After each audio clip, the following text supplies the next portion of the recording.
welcome. My name is Alan Lynn, for those who don't know me, National Coach for Scottish Swimming, and I'm delighted to be joined for this podcast by the newly minted FINA list starter, Matt Huntington. Big build-up, Matt, from West Hill ASC. He's just been telling me how bad the snow has been up there in Aberdeenshire. So welcome, Matt. How are you? I'm fine, Alan. Yeah, thanks very much.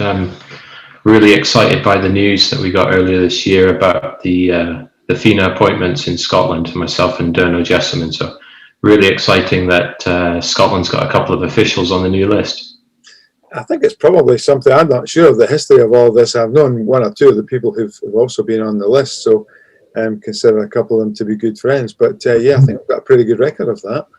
Yeah. Well, it's interesting timing as well with Derno and I just being appointed, because Kevin Patterson and David Downey have just finished their second term on the list as well. So yeah, two officials just finished and two new Scottish officials joining the list. It's great for Scotland.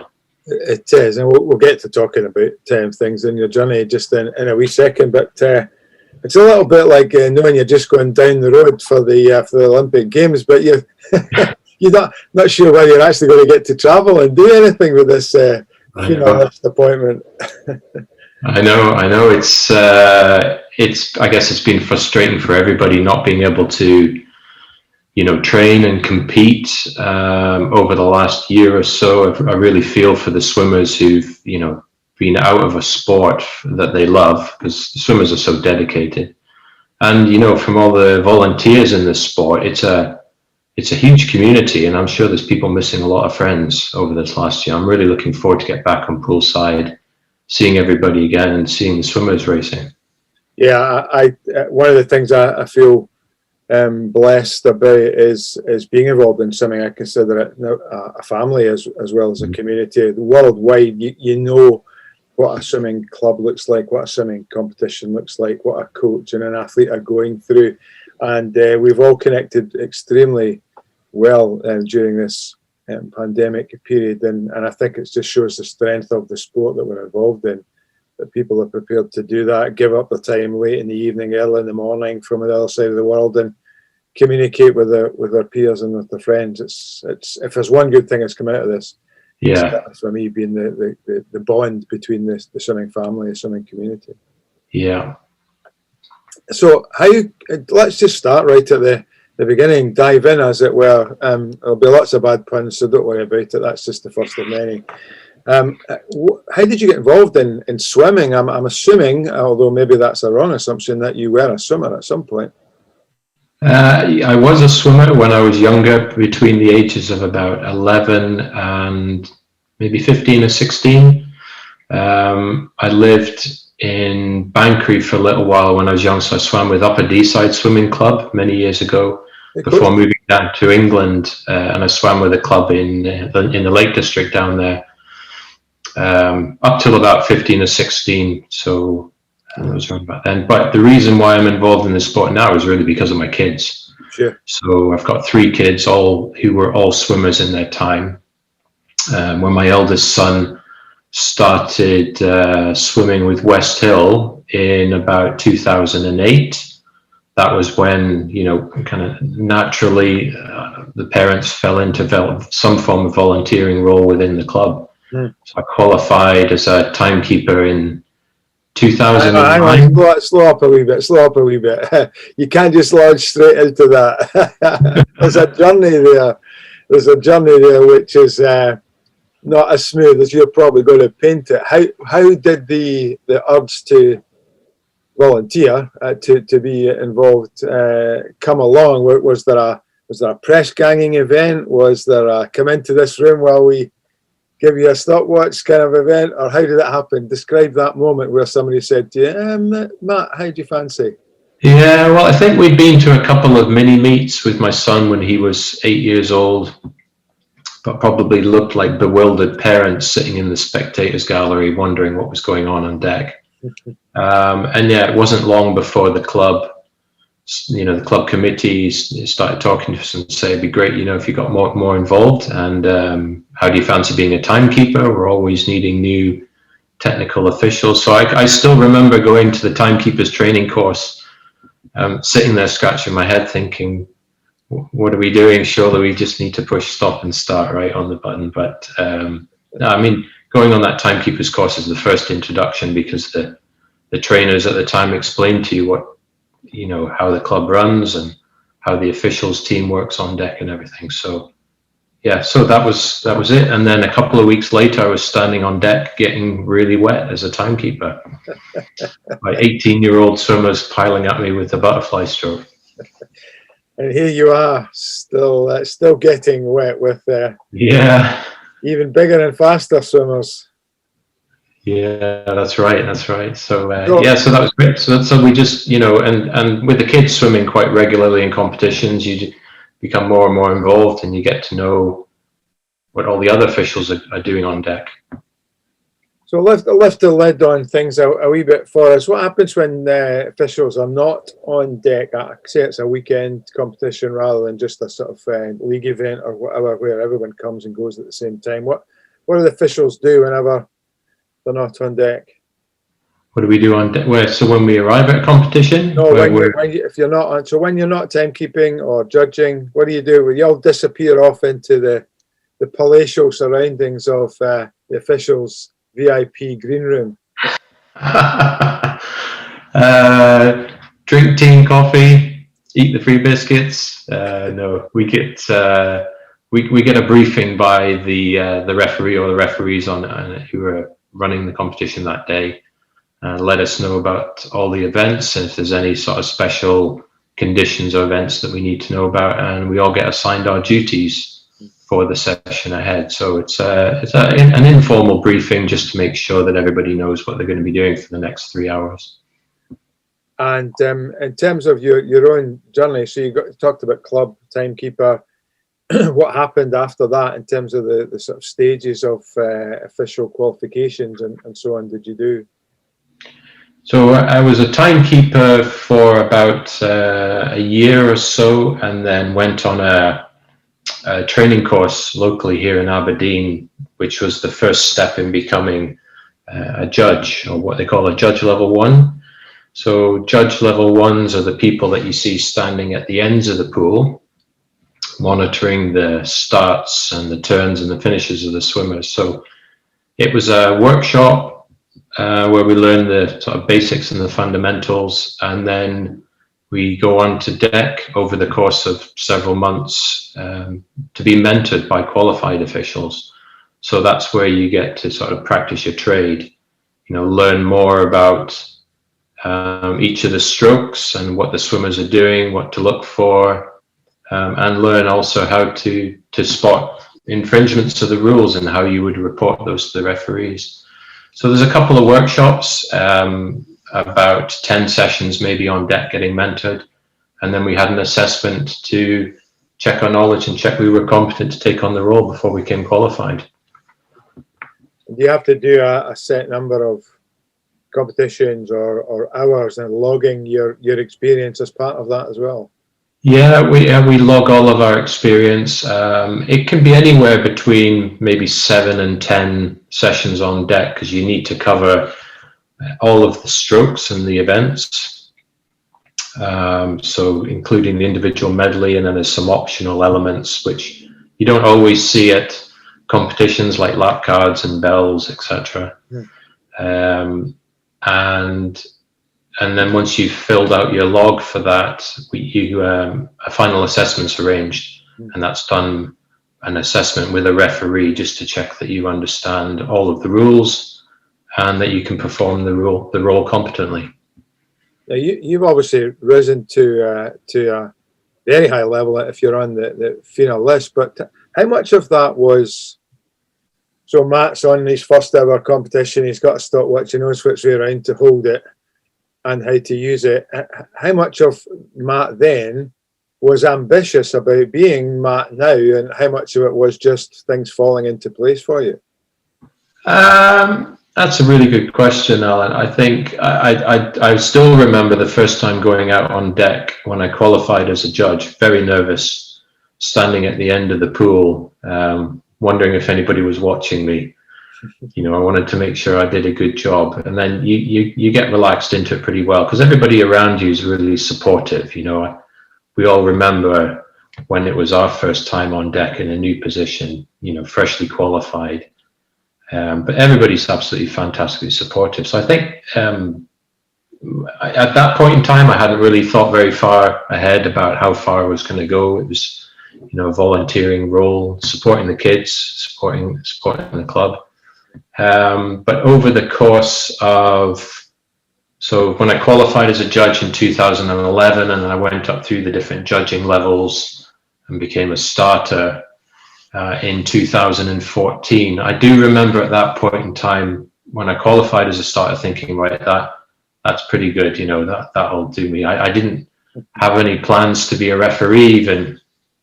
But then, of course, when you're performing the role of a starter and you're stood next to the referee and you're watching what they're doing, you start to think, well, that looks quite good as well. I could probably do that. But when you get to that point in your mind of thinking about being a referee, that's a huge commitment to undertake. You're still a volunteer, but the training to become a referee is a full year program. Yeah. Lots of workshops, a lot of sessions on deck with qualified referees before going through a formal exam, because that's the only level apart from being a recorder where you're actually going into a formal exam situation as well. So early days, it just sort of fell into place. And then from around about 2016 onwards, became a little bit more serious, making conscious decisions about some pretty big training programs. Yeah. I would imagine that's pretty much the same for most people getting into it in the journey, starting with your kids, and whether you were a swimmer or not, people get sucked in from the balcony or whatever the right expression is to volunteer at a club. And one of the key things, I think, sorry, I was just going to say one of the key things, I know you've said it already, but from my perspective, being involved in the sport all my life as well, competition, clubs don't run without volunteers, competitions don't run without volunteers, whilst there's a professional arm to all of this, either in a governing body or coaches and so on. Sport, in particular, our sport of swimming, simply would not happen without people volunteering their time for 2 or 3 hours or for many, many hours. And a part of listening to your story, I think, is to encourage more people to get involved as much as they feel they can, whether it's in a club or beyond. Absolutely. It's when I was thinking about our conversation today, I wanted to make the point that it is a sport that relies heavily on volunteers. Through all aspects of the club, the day-to-day running of a club, the coaching committees, looking after the swimmers, organizing the competitions. It takes a lot of effort for people to do that.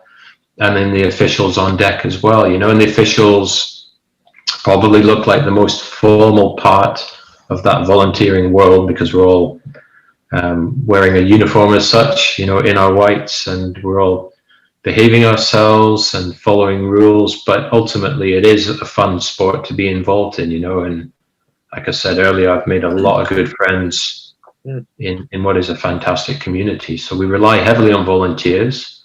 It might look very formal at times, but it's a lot of good fun at the same time. Yeah.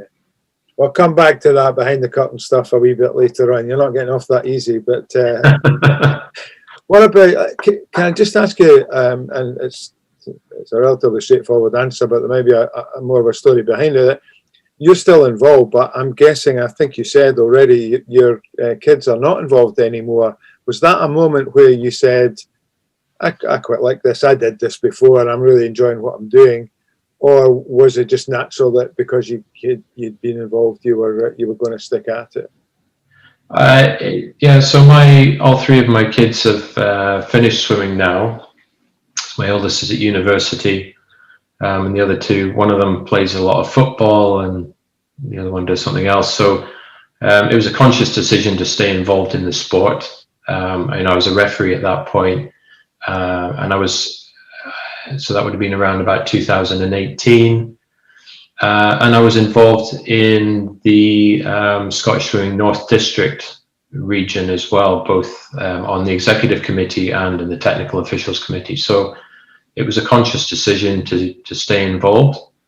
It was apparent that, you know, we need the volunteers, and when you become a referee as well, then there's a bit of an expectation to support the galas locally and with Scotland too. So yeah, it was a conscious decision, and now it's like my hobby. You know, my kids have finished swimming, but I'm still involved. I'm still really enjoying it, and I hope that, you know, especially in this coming year as we return to competition, that, you know, there may be some families whose kids have stopped swimming, but I hope some of the parents come back and volunteer at the competitions, because it'd be great to see them back on poolside.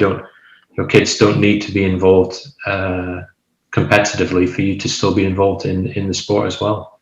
Yeah, I think when you speak to people who are involved in whatever voluntary capacity, particularly at competitions, you realise that although they started off coming because the kids were there, in most cases, certainly with the more experienced officials, they've been doing it a long time, and the kids have long since stopped swimming. Right. And again, I think that's really important, because it's a conscious decision. That's fine for you, but again, for the sport at large, if we didn't have people making those conscious decisions, we would be recruiting there'd be a transient population of volunteers, and that's simply not the way things are.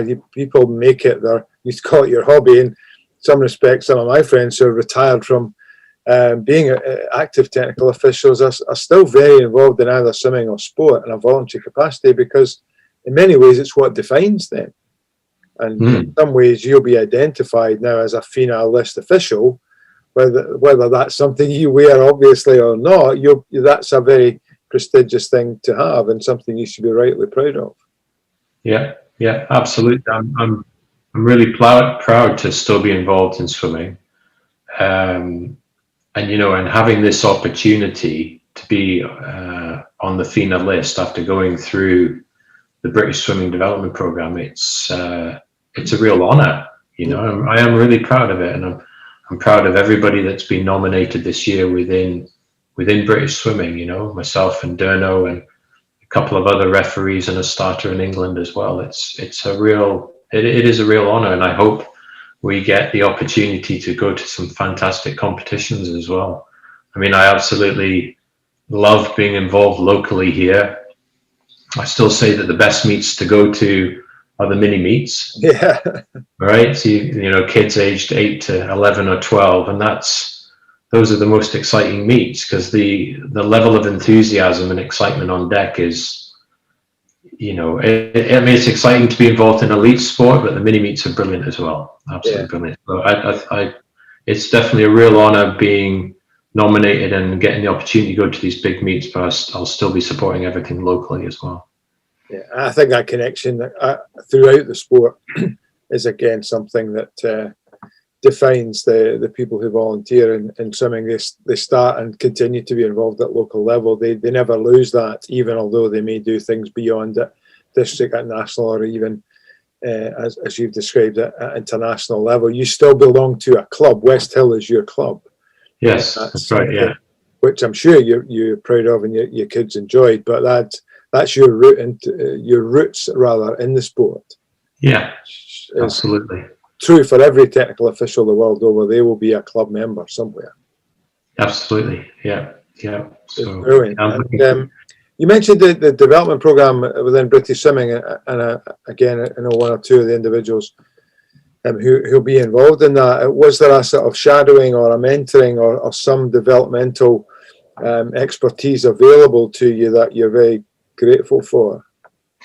Absolutely. I mean, throughout my training, you know, locally and within the district, you know, before we talk about the development program, it goes without saying that the level of commitment from people in Scotland to train new officials is incredible.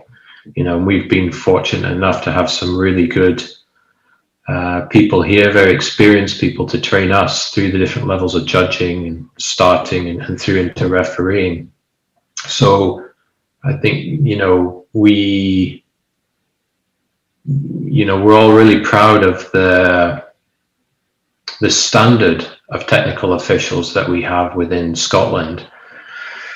So the development program, which is run by British Swimming, is for starters and referees. And to be considered for that, something that you apply for, and you have to be able to demonstrate a minimum number of hours on deck in that role as either a starter or a referee. And for that to be endorsed by Scottish Swimming as well, by the SGO chair. But the program is designed to then, for those people who are accepted, to develop their personal skills and their technical skills in the role as a starter or a referee. And they do that by ways of giving you more experience and instruction, mentoring, and feedback on deck. So typically that happens at higher level meets. So it might be British swimming events or national events in England, Scotland and Wales. So during my time on the development program, I attended meets in Scotland, in England, and some British swimming events as well, which ironically were in Glasgow at Tollcross. So I was working alongside FINA starters and referees in that role, and they, help you and mentor you and give you some of their experiences of where they've worked at bigger meets. So it prepares you potentially for being considered for the FINA list in the future. It's not an official pathway to be considered for the FINA list, but it's certainly an important step in that process. So we've had some great feedback and mentoring and lessons from these people who are very, very experienced in the swimming world. And that's speaking as I do as a coach, that's not in any way different to what happens in the way that coaches are developed. And so there are qualifications, of course there are, but the rest of your expertise development pretty much is typically what you described there, whether it's a formal program or not. Yeah. You're not learning from more experienced coaches, or in your case officials, then you're probably not curious enough to find out and seek feedback and try and improve yourself by benefiting from their experience. So essentially, people development is people development, right? It doesn't matter what you're doing. And speaking of which, what do you do when you're not doing your hobby? What's life outside of swimming for Matt Huntington? So I still work full time. I'm a project manager in the oil and gas industry, which keeps me really busy, especially at the moment in the current pandemic world. There's a lot of extra things for us to be thinking about. And then outside of work, I'm quite active with running. So I do a lot of run almost every day. And I'm still involved in a couple of sort of volunteer organizations, not just within swimming, but I also help a local Jog Scotland group. So I'm a Jog Scotland leader with them, so take people out running. And just generally like being active and spending time with my family. Again, not dissimilar to some of the more active coaches in the swimming world. Stephen Tigg, who's the head coach at University of Stirling, was telling me that during the ISL in Budapest, which was obviously in the bubble there last autumn, there was a group of coaches went out running, socially distanced running, obviously. But the main point being they were all sort of casual runners and before they got there, but they took it a bit more seriously and competitively, and now they're continuing on with that. So I haven't seen too many technical officials out running, Matt. I have to be. So maybe there's a meeting of minds there between the active coaches and the active officials. Maybe. But I guess some days at competitions, we're quite busy as well. Sometimes we're doing 2 or 3 sessions a day. But at the British Champs that were in Glasgow was that 2 years ago, we had the afternoons off, so that was a great opportunity to get out and either take a walk or get some fresh air and do a bit of running, etc. I was running from the pool back to the hotel most days. Before everybody was sort of, the volunteer team would then grab some lunch and relax with each other off of the pool deck. Yeah, there's an opportunity if you are active, whether it's walking or running, to see places that you visit for competitions and so on. I always feel it's a shame if folk just see the airport, the train station, the swimming pool and the hotel, that they're really missing a trick on actually looking up or walking around and discovering these places and all these. I'm not saying Sheffield's the most glamorous city in the world, but there are quite nice places to go and see if you want to take the bike or go for a run or go for a walk. Likewise, probably maybe Sheffield's not probably quite as glamorous as your trip to the Gold Coast, I guess. No. Well, sometimes my virtual background behind me is it's my screensaver on occasions as well. It was pretty stunning. I was telling some people in another sport, volunteers as it happens, the other day, volunteer club managers, that the first morning of the Gold Coast was 10,000 people spectating outdoors. Wow. And outside of the Olympic Games itself, and obviously the crowds are bigger than that in most cases, that'll be the biggest crowd that anyone will probably swim in front of, whether it's their first meet or their nth meet. Hannah Miley won't have swum in front of many more than 10,000 people in a heat outside of the Olympic Games. Yeah. Remarkable for everyone. Yeah. So it's going to be a little bit weird later this year because I've been selected to be the FINA starter at the British Championships in London. Mm-hmm. Assuming, of course, it goes ahead and assuming we're allowed to travel down there. Of course. It's such a fantastic venue for swimming competitions, and it'll be a real honour, to do that FINA role at that competition. But I'm guessing that there's not going to be much of a crowd in there because of the restrictions that'll be in place, So that'll be a little bit odd being what's classed as a big meet. It's the Olympic trials for the British swimming team, with very few people to cheer them on, possibly. Yeah, well, we don't know much more than what you just described there. Certainly, we're hoping that it's going to go ahead. But I think the word that I had used the other day, I heard a few words used the other day, but I can't repeat on the podcast. But the most common word was sterile, that people are talking about, or subdued, where there were so few people there anyway competing and on deck because of whatever restrictions will be in place. I would doubt that outside of athletes, competitors and officials like yourself, there won't be anyone else there other than centre staff. And it's such a shame because it's a beautiful, beautiful facility and clearly one that we don't get to go to very often anyway for obvious reasons. And a real shame that potential atmosphere of Olympic trials as they were 4 years ago, where Adam Peaty broke his first world record, it'll be a bit of a shame that atmosphere doesn't exist. But nonetheless, sport happens all the time at the moment, and performances are taking place across the world of sports. So we can do it in the Super Bowl and the NBA finals. We can do it in the British Swimming Championships in London.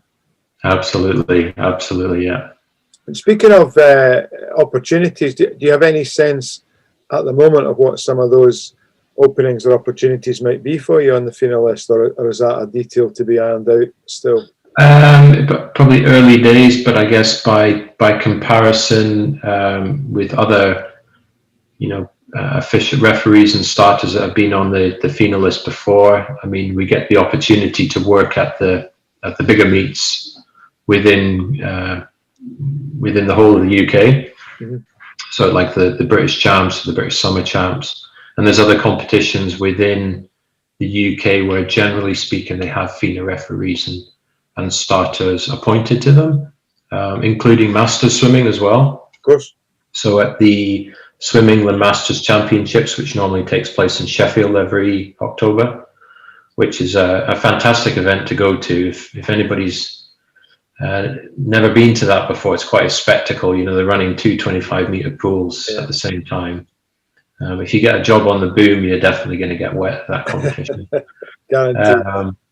But beyond, national meets within England, Scotland and Wales, some of our previous FINA officials have been lucky enough to work at some of the European competitions, the ones in the UK and further afield. And some of them in the past, of course, have been fortunate enough to be involved in FINA championships. and in worlds and Olympic championships as well. So be interesting to see. I know one of our British officials, in fact, two of our British officials are hopefully going to Tokyo later this year for the Olympics, if that does take place. So it'll be interesting to see. We're on the FINA list for 4 years, with possibly another 4 years after that. So hopefully we'll get the opportunity to attend some fantastic competition. And of course, with being involved with these, it gives us the opportunity to learn about how we can run competitions more professionally back home here as well, within Scotland and within our districts and local clubs as well. There's plenty of good practices that we pick up all the time and bring back. So yeah, I'm glad you mentioned that, because everyone, I'm sure, who's watching this, whenever they're watching it, will be aware of the voice of swimming, as we call him, Duncan McKinnon, who's always on the microphone at national events, and as part of just what you described there, learning from other places. Duncan, we had a team out at the US Nationals in 2015, or the return of Phelps meet as it was billed in America, and Duncan travelled out with us and basically went behind the scenes with everyone involved in organising that US National Summer Championships, and brought back many thoughts and ideas of good practice to events in Scotland. And apart from the massive budget that USA Swimming have, which is beyond anything anyone else has, there were lots of little things, little details that I think Duncan was able to bring back to what he offers, both on the microphone and behind the scenes in terms of Scottish swimming. And that's, from a coaching point of view, having travelled around the world, you always pick up bits and pieces, and I'm sure that's just exactly the same thing. Because ultimately we're there on deck. It's that world of coaches and of competition organisers and the technical officials team. We're ultimately there to provide the best possible environment that we can for those athletes to perform at the best that they can on the day, and maybe that give them opportunities to compete at higher levels, whatever level they want to compete at. So if we can make these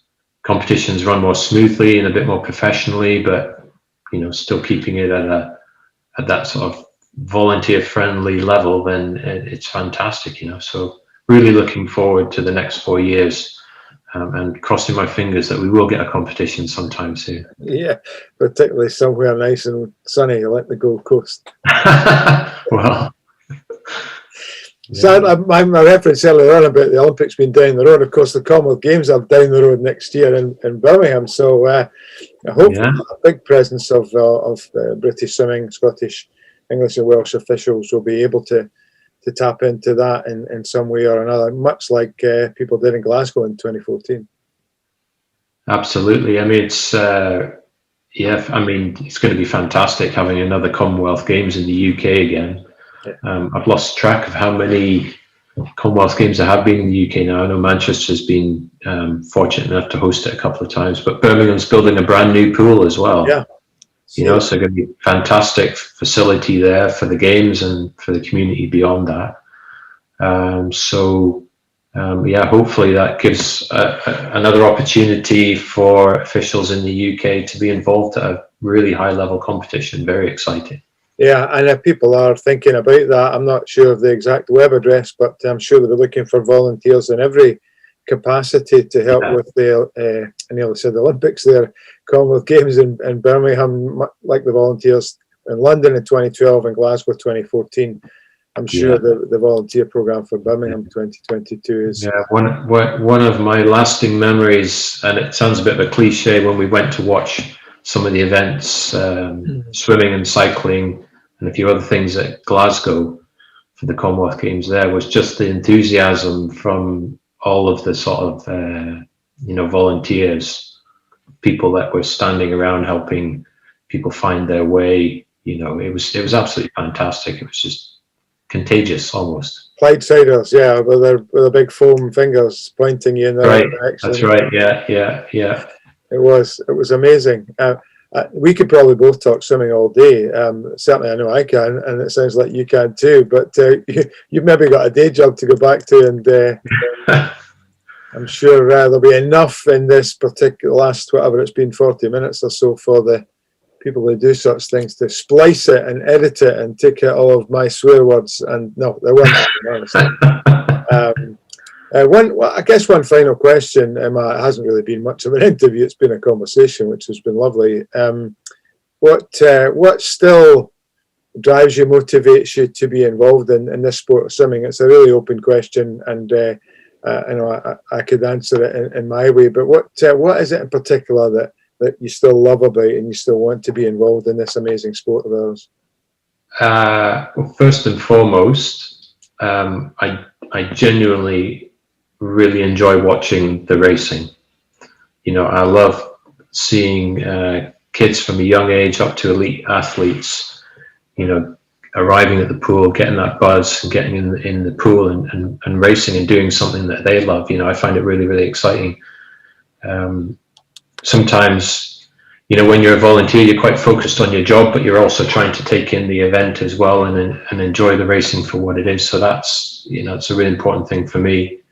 I genuinely like volunteering and helping out. I enjoy the social side of it too. I've got a great community of friends within that swimming community. Many friends, many people that I wouldn't have met if I hadn't been involved in swimming, and I count them as good friends now. And now with the opportunity to represent Scotland and British swimming at higher level competitions, that's going to be a real honour for me. So I'm grateful, really grateful for the opportunity. I'm grateful for the support from my family, because it takes a bit of time, to go away and attend these events.